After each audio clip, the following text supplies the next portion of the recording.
ನಟ ಯಶ್ ಅವರು ಒಬ್ಬ ಕ್ಯಾನ್ಸರ್ ರೋಗಿಯೊಂದಿಗೆ ಮಾತನಾಡುವಾಗ ಅವರು ಹೇಳಿದ ಈ ಮಾತು ನನ್ನ ಮನಸ್ಸನ್ನ ತುಂಬಾ ಕಾಡಿತು. ನೋಡೋಣ ಏನೇನೋ ಆಗುತ್ತೆ, ಮಿರಾಕಲ್ಗಳು ಇದಾಗುತ್ತೆ ಅಂತ ನಮ್ಗೆ ಗೊತ್ತಿತ್ತಾ? ಇಲ್ಲ ತಾನೆ. ಅದೇನೆ ಒಂದೆರಡು ಹಾಸ್ಪಿಟ್ಲಲ್ಲಿ ಫೈಲ್ಸ್ ಅಂತಾನೆ ಡಿಕ್ಲೇರ್ ಆಯ್ತು. ಆಮೇಲೆ ಒಂದು ಹಾಸ್ಪಿಟ್ಲಲ್ಲಿ ಮಾತ್ರ ಅದು ಐಡೆಂಟಿಫೈ ಮಾಡೋದು ಇದು ಇದೆ ಅಂತ. ಹೋರಾಡ್ಲೇಬೇಕು. ಇವತ್ತು ಏನಾಗ್ಬಿಟ್ಟಿದೆ ಎಂತದು ಒಬ್ಬೊಬ್ರಿಗೆ ಒಂದೊಂಥರ. ಅದೇ ನಮ್ಮ ಸಿಸ್ಟಮ್ಗಳಲ್ಲಿ ಎಲ್ಲ ಸ್ಮೂತ್ ಆಗ್ಬೇಕಷ್ಟೇ. ಮನುಷ್ಯನಿಗೆ ಗೊತ್ತಾಗಿ ಅದನ್ನ ತಿಳ್ಕೊಳ್ಳೋ ಅಷ್ಟೆಲ್ಲ 3 ತಿಂಗಳು ಆಗುತ್ತೆ ಅಂದ್ರೆ ಸ್ಟೇಜ್ ಗಳು ಗೊತ್ತಾಗಕ್ಕೆ ಅದ್ರದ್ದು ರಿಪೋರ್ಟ್ಸ್ ಗಳು ಬರೋದಕ್ಕೆ ಲೇಟ್ ಆಗುತ್ತೆ ಸರ್. ಅಷ್ಟೊತ್ತಿಗೆ ಒಳಗಡೆ ಏನ್ ಬೇಕಾಗಿರ್ಬೋದು. ಎಲ್ಲೋಗ್ತಿದೆ ಜಗತ್ತು, ಏನ್ ಮುಂದಕ್ಕೆ ಏನ್ ಮಾಡ್ಬೇಕು ಅಂತ ಯೋಚಿಸ್ತಾ ಇದ್ರೆ ನಾವು ಬೇಸಿಕಲ್ ಓದಾಡ್ಕೊಂಡು ಕೂತಿದೀವಿ ನಮ್ಮ ದೇಶದಲ್ಲಿ. ಹೌದು, ನಮ್ಮ ಸಿಸ್ಟಮ್ಗಳು ಸ್ಮೂತ್ ಆಗಬೇಕು. ಜಗತ್ತು ಮುಂದಿನ ಹಂತದ ಬಗ್ಗೆ ಯೋಚಿಸುತ್ತಿರುವಾಗ ನಾವು ಇನ್ನೂ ಬೇಸಿಕ್ ಹಂತದಲ್ಲೇ ಇದ್ದೇವೆ.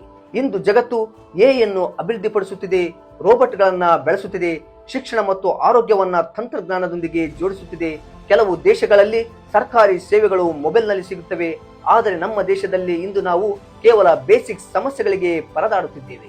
ಸರಿಯಾದ ರಸ್ತೆಗಳಿಲ್ಲ, ಒಳ್ಳೆಯ ಸರ್ಕಾರಿ ಆಸ್ಪತ್ರೆಗಳಿಲ್ಲ, ಸರ್ಕಾರಿ ಕೆಲಸಗಳಿಗಾಗಿ ಜನರು ಗಂಟೆಗಟ್ಟಲೆ ಕ್ಯೂ ನಿಲ್ಲುತ್ತಾರೆ, ಭ್ರಷ್ಟಾಚಾರ ಇದೆ, ನಿರುದ್ಯೋಗ ಇದೆ. ಇದು ಯಾರ ತಪ್ಪು?